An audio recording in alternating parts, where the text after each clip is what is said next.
जय Hind. PCS maker official YouTube channel में आप सभी का स्वागत है। तो देखिए फ्रेंड्स, ये हम लोग करंट अफेयर्स परीक्षा मंथन का जो पढ़ेंगे, और देखिए फ्रेंड्स, ये आपका ईयरली बुक है, आपका एक साल का ये पूरा करंट अफेयर्स है। तो प्लीज़ वीडियो को शुरू से लेकर अंत तक जरूर देखिएगा। और देखिए फ्रेंड्स, आज जो हम लोग पढ़ेंगे वो पेज नंबर जो आपका होमवर्क से दिया गया था परीक्षा मंथन करंट अफेयर्स का, पेज नंबर 66 से लेकर 70 तक हम लोग कवर करेंगे फ्रेंड्स। और प्लीज़ आप ये जब मॉर्निंग में ये वीडियो आज अपलोड हो रहा है तो प्लीज़ आप इसे शुरू से लेकर अंत तक जरूर देखिएगा, और मैं जल्दी अपलोड करता हूँ फ्रेंड्स, ठीक है। तो प्लीज़ आप पीसीएस मेरे चैनल से सब्सक्राइब कर लीजिए। इसका पीडीएफ के लिए नीचे दिए गए डिस्क्रिप्शन बॉक्स में टेलीग्राम का लिंक है, उससे आप ज्वाइन होकर फ्रेंड्स इसका आप लोग पीडीएफ भी पा सकते हैं। तो देखते हैं हमारा आज का फर्स्ट क्वेश्चन। देखिए यहाँ पे फर्स्ट पॉइंट क्या है कि 2024 में भारतीय अर्थव्यवस्था की वृद्धि दर 6.5% अंकटाड के अनुसार। देखिए ये इंपॉर्टेंट क्यों है, देखिए अभी 16 अप्रैल 2024 को संयुक्त राष्ट्र व्यापार एवं विकास सम्मेलन अंकटाड, याद रखिएगा इसको बोलते हैं संयुक्त राष्ट्र व्यापार एवं विकास सम्मेलन अंकटाड 2000 रिपोर्ट में भारत की अर्थव्यवस्था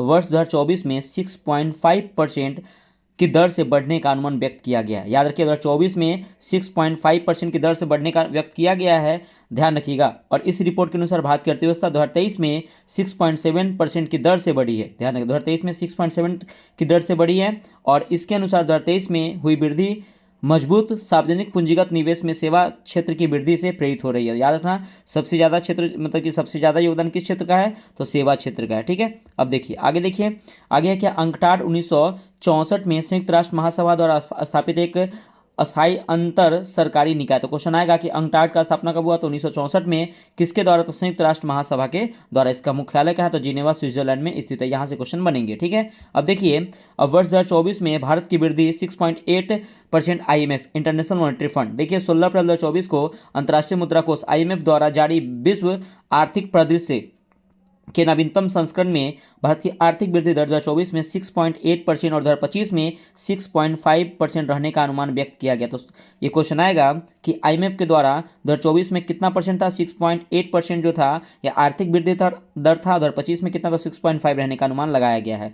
वर्ष 2024 के लिए यह अनुमान IMF द्वारा जनवरी 2024 में जारी रिपोर्ट के अनुमानित भारत के सकल घरेलू उत्पाद वृद्धि 6.5% से 0.3% क्या है, अधिक है। तो ये ध्यान रखिएगा।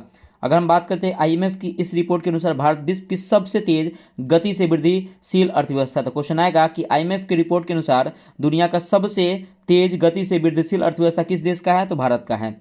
IMF इस अवधि में चीन की वृद्धि दर 4.6% रहने का अनुमान लगाया गया है। तो IMF के द्वारा लगाया गया है कि चीन की वृद्धि दर कितनी होगी, तो 4.6%।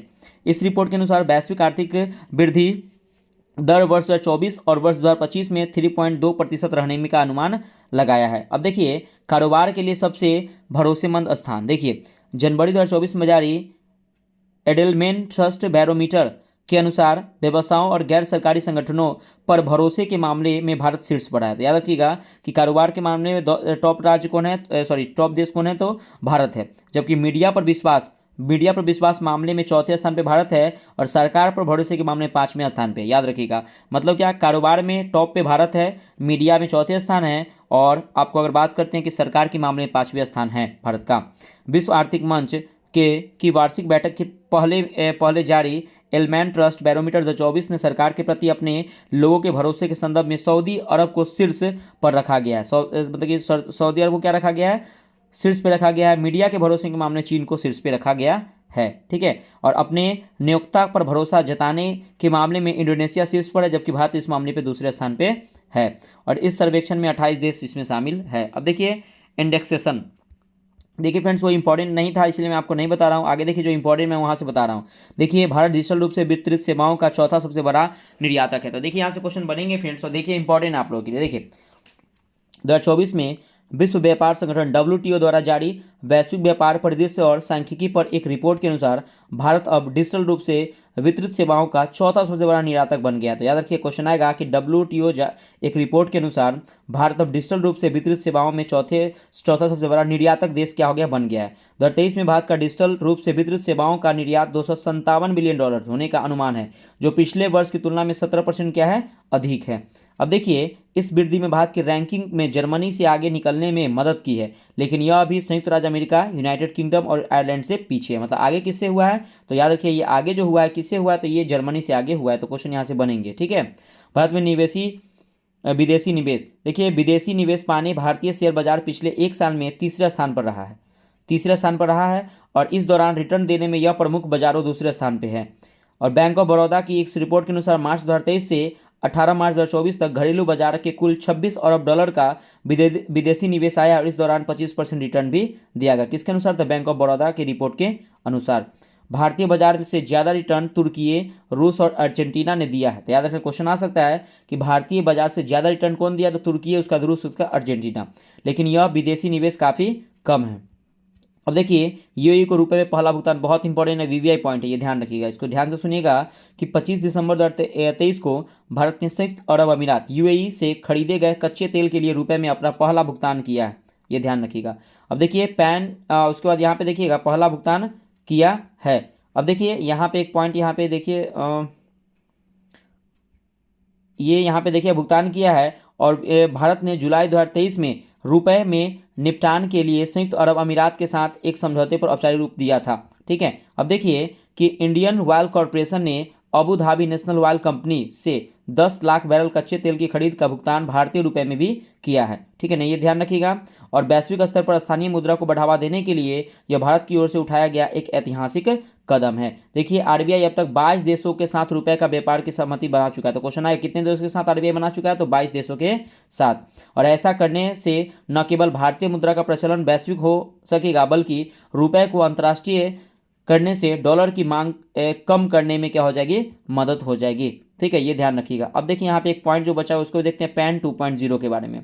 देखिए पैन 2.0 परियोजना नवंबर 2024 में आर्थिक मामलों की कैबिनेट समिति के आयकर विभाग के तहत पैन 2.0 परियोजना को मंजूरी प्रदान की है।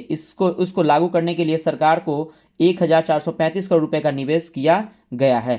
पैन 2.0 एक ई गवर्नेंस परियोजना है, ध्यान रखिएगा।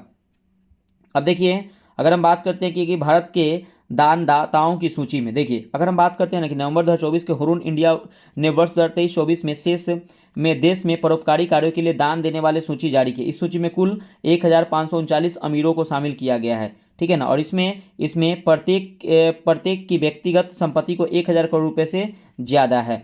अब देखिए अब बात करते हैं क्या कि परोपकारी कार्यों के लिए दान देने के मामले में HCL टेक्नोलॉजी के संस्थापक, याद रखिएगा, शिव नाडर पहले स्थान पे है। मतलब दान देने में सबसे पहले उन्होंने तो HCL कंपनी के जो संस्थापक है शिव नाडर पहले स्थान पे है। दूसरे स्थान पे है मुकेश अंबानी।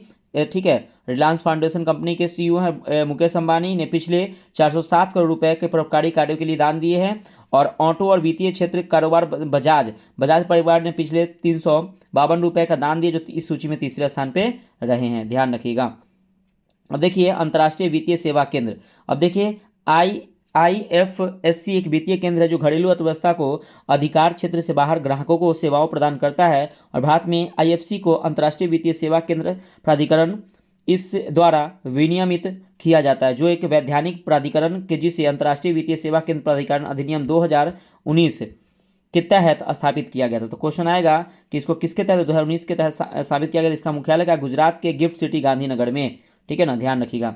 अटल पेंशन योजना वार्षिक पुरस्कार बैंक ऑफ इंडिया। तो देखिए ध्यान से, अगर हम बात करते हैं कि बैंक ऑफ इंडिया ने लगातार दूसरे वर्ष पेंशन फंड विनियामक और विकास प्राधिकरण द्वारा फाइनेंशियल ईयर 2023-24 के लिए अटल पेंशन योजना वार्षिक पुरस्कार जीता है। कौन सा? तो बैंक ऑफ इंडिया। तो यहाँ से क्वेश्चन बनेंगे। अब देखिए ग्रीन स्टाम्प पेपर देखते क्या है। तो पंजाब सरकार ने पंजाब में उद्योगपतियों को उद्योग को विकसित करने के लिए ग्रीन स्टाम्प पेपर जारी किया है, जिससे उन्हें उद्योग लगाने में सरलता प्राप्त होगी तथा उन्हें कई प्रकार के अप्रूवल 15 दिन के अंदर प्राप्त किए हो जाएंगे। आगे देखते हैं, आगे रेलवे संशोधन विधेयक 2024। देखिए दिसंबर 2024 में लोकसभा में रेलवे संशोधन विधेयक 2024 पारित किया गया था। किस में पास किया गया था? लोकसभा में पारित किया गया था। अब देखिए अगर हम बात करते हैं क्या कि इस विधेयक का उद्देश्य है कि भारतीय रेलवे बोर्ड अधिनियम 1905 के निरस्त करना तथा इसके प्रावधानों के रेलवे अधिनियम 1989 में एकीकृत करके कानून को सरल बनाना। और इस संशोधन से दो कानूनों का संदर्भ लेने की आवश्यकता कम हो जाएगी। देखिए ये विधेयक रेलवे अधिनियम 1989 में धारा 2 में संशोधन करता है। ठीक है ना। और रेलवे बोर्ड से संबंधित एक नया अध्याय 1A जोड़ने का प्रावधान करता है और रेलवे बोर्ड के केंद्र सरकार द्वारा निर्धारित कुछ शक्तियां प्रदान करने का प्रावधान भी करता है। अब देखिए आवश्यक सेवा अनुरक्षण अधिनियम essential service maintenance act ESMA दिसंबर 2024 में उत्तर प्रदेश सरकार ने राज्य में आयोजित आगामी कुंभ महाकुंभ 2024 और अन्य महत्वपूर्ण कार्यक्रमों को देखते हुए अगले 6 माह के लिए आवश्यक सेवा अनुरक्षण अधिनियम यानी कि इसेंशियल सर्विस मेंटेनेंस एक्ट लागू कर दिया गया है। और इसके तहत राज्य सरकार के सभी विभागों, निगमों एवं प्राधिकरणों में सरकारी कर्मचारियों की हड़ताल पर 6 माह की अवधि के लिए प्रतिबंध लगा दिया गया है। मतलब जो भी कोई भी सरकारी लोग हैं उनको 6 माह तक उनको छुट्टी नहीं दिया जाएगा, इस पर प्रतिबंध लगा दिया गया है। आवश्यक सेवा अनुरक्षण अधिनियम के बारे में देखिए, उत्तर प्रदेश आवश्यक सेवा अनुरक्षण अधिनियम राज्य विधायक द्वारा वर्ष 1966 में पारित किया गया था। तो ये कब पारित किया गया था? 1966 में पारित किया गया था। अब देखिए, बैंकिंग कानून संशोधन विधेयक 2024 दिसंबर 2024 में लोकसभा ने बैंकिंग कानून संशोधन विधेयक 2024 पारित किया है। अब देखिए, यह विधेयक निम्नलिखित कानूनों को संशोधित करने का प्रस्ताव है। भारतीय रिजर्व बैंक अधिनियम 1934, बैंकिंग विनियम अधिनियम 1949, भारतीय स्टेट बैंक अधिनियम 1955, ये ध्यान रखिएगा। और बैंकिंग कंपनियों उपक्रमों का अधिग्रहण और हस्तांतरण अधिनियम 1970, बैंकिंग कंपनियां उपक्रम तथा अधिग्रहण और हस्तांतरण अधिनियम 1980। ठीक है, ये ध्यान रखिएगा। देखिए, बोन ऑसिफिकेशन टेस्ट, देखिए व्यक्ति की वास्तविक आयु का पता लगाने के लिए बोन ऑसिफिकेशन टेस्ट यानी कि बोन ऑसिफिकेशन टेस्ट किया जाता है। इसे किशोर न्याय अधिनियम के तहत मुकदमा चलाने से लेकर खेल प्रतिस्पर्धा में भाग लेने के लिए किसी संदेह की स्थिति में वास्तविक आयु का परीक्षण किया जाता है, और इसको अस्थिकरण परीक्षण भी कहा जाता है। आगे देखिए, क्या है बोन ऑस्टिफिकेशन टेस्ट?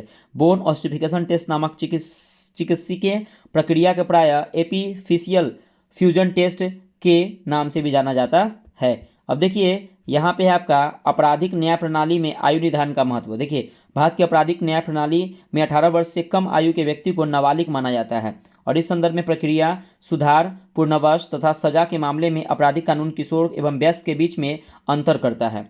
18 वर्ष से कम आयु के किसी किशोर पर किशोर न्याय, बाल देखभाल एवं संरक्षण अधिनियम 2015 लागू होता है, और यदि कोई किशोर कानून का उल्लंघन करता है तो उसे कारागार के स्थान पर पर्यवेक्षण गृह में भेजा जाता है, और इसके अलावा न्यायालय की बजाय बच्चे को किशोर न्याय बोर्ड के समक्ष प्रस्तुत किया जाता है। ठीक है, आगे देखते हैं। और देखिए फ्रेंड्स, ये जहाँ पे इंपॉर्टेंट है मैं वही बता रहा हूँ, यहाँ से क्वेश्चन बनेंगे। और पीछे वाले जो आपको क्वेश्चन आते हैं ना फ्रेंड्स, पीछे वाले करंट अफेयर्स में भी क्वेश्चन आते हैं, तो प्लीज़ आप उसे भी देखिएगा, क्योंकि पीछे वाला भी करंट अफेयर्स बहुत इंपॉर्टेंट है, ध्यान रखिएगा।